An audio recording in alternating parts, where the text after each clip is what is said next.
how's it going? So yet again I have to apologise for being completely AWOL for the last couple of months. I've been really busy with work and with other stuff, and I went on holiday not long ago and I was completely taken up with organising everything for that, and basically I've just been really busy and I've had very little time to think about cosplay stuff. But now that I'm back from my holiday, I am raring to go with my cosplay making, and I'm happy to announce that I have decided on my next project. The background on my laptop may have given it away slightly, but I have been wanting to cosplay Polka from Eternal Sonata for a really long time. For my 19th birthday, my friends very kindly and amazingly bought me an Xbox 360 and bought me a few games to go with it. That included, I think, Banjo-Kazooie, Fable 2 and also Eternal Sonata. As soon as I started playing Eternal Sonata, I absolutely fell in love with the game. I loved the graphics, I think the characters were beautifully designed, the scenery is gorgeous, the storyline was fantastic. I just absolutely fell for the game. And usually once I fall in love with a game or an anime, I kind of want to cosplay something from it. And in this case, I have chosen Polka. Polka is one of the main protagonists of Eternal Sonata. She's a 14-year-old girl who has magical powers, which sadly for her means she's destined to die in the very near future. She's generally a very positive character, although she has moments of melancholy, and she apologises for like everything even when she doesn't actually have to. But the main reason I want to cosplay Polka is simply because her costume is so stunning. I don't know how well you can see on this picture,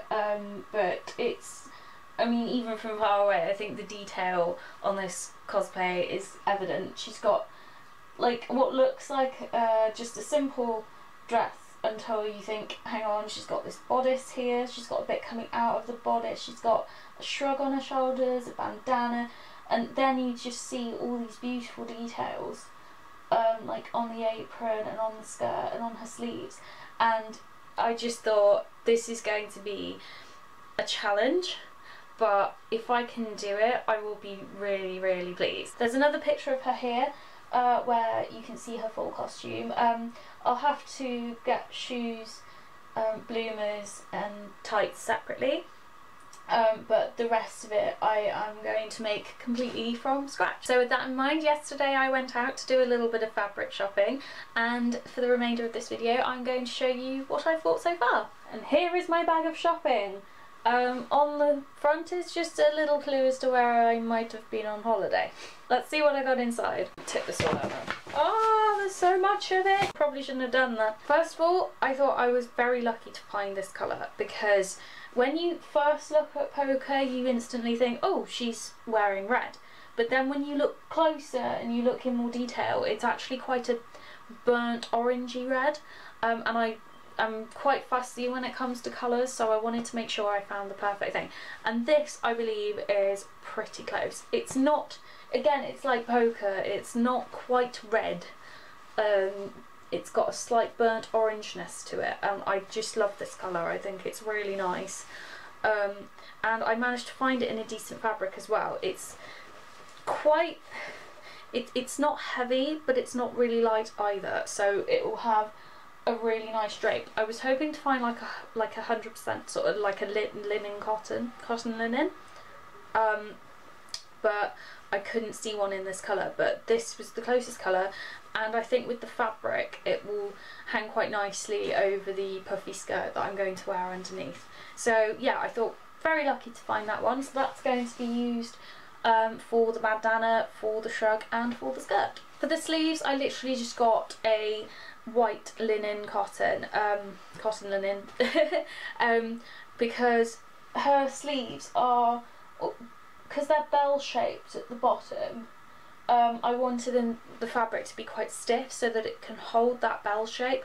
If necessary I'll use some sort of wire to keep the shape open, but predominantly I just wanted to have a nice sort of stiffer fabric. I also used this fabric when I made my Nagino Asakara cosplay, my Manaka cosplay, because it was durable, easy to wash and things, so Also, I'll be able to draw really nicely on this because I don't know how well you can see, but on the sleeves there is quite a bit of detail just sort of along the hem, some blue sort of splotches and then some sort of red and orange pinky splotches, and then this very unusual kind of what I couldn't really describe at first, but it turns out to be kind of an olive colour, just sort of around the sleeves.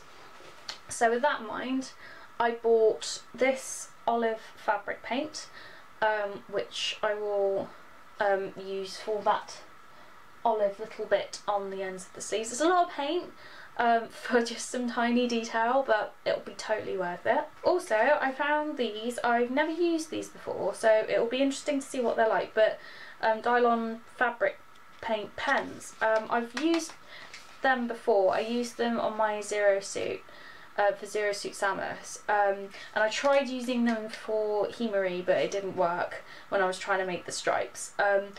But I didn't think about using fabric pens for that. That might have worked better than the paint, but the paint's always been really good.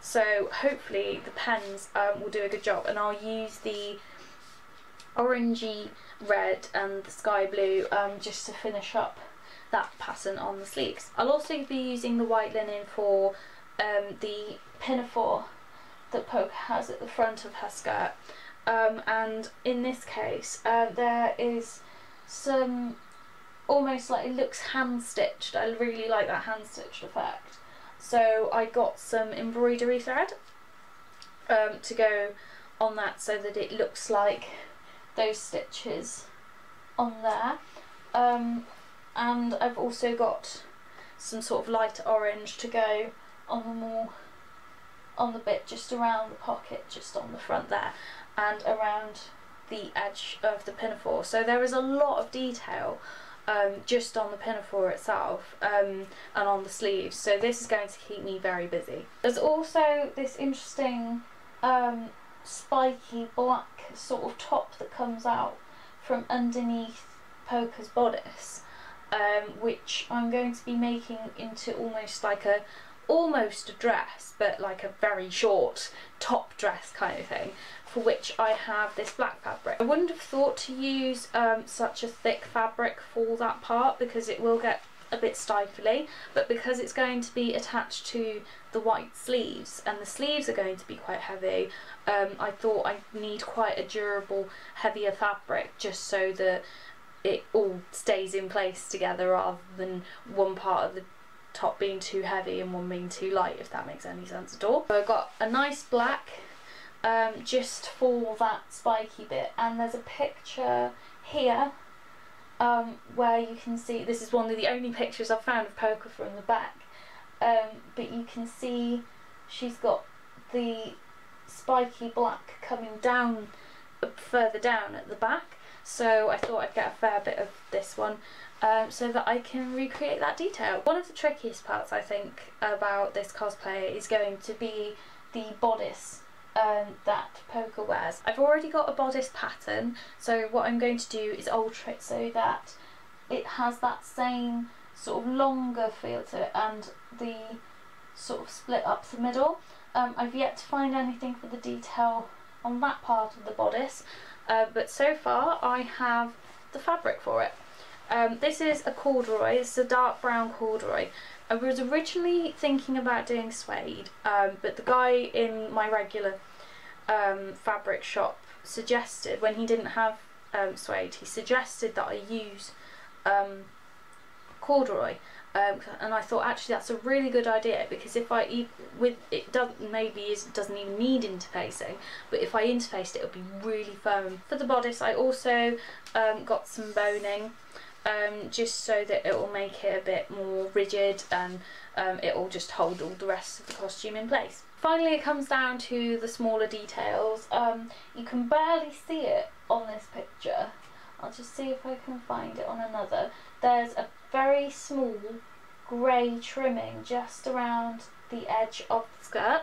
So for that I got just a small bit of grey, which I will just sort of cut in half, roll up, and to become just the hem of the dress. Also there's a lot of green clovers and things on the dress, so I got some nice green fabric to put on that. I also have a lighter green just to, you know, embroider a few pretty details onto the leaves. And finally, one of my favourite details on this cosplay is the little embroidered heart on the edge of the bodice.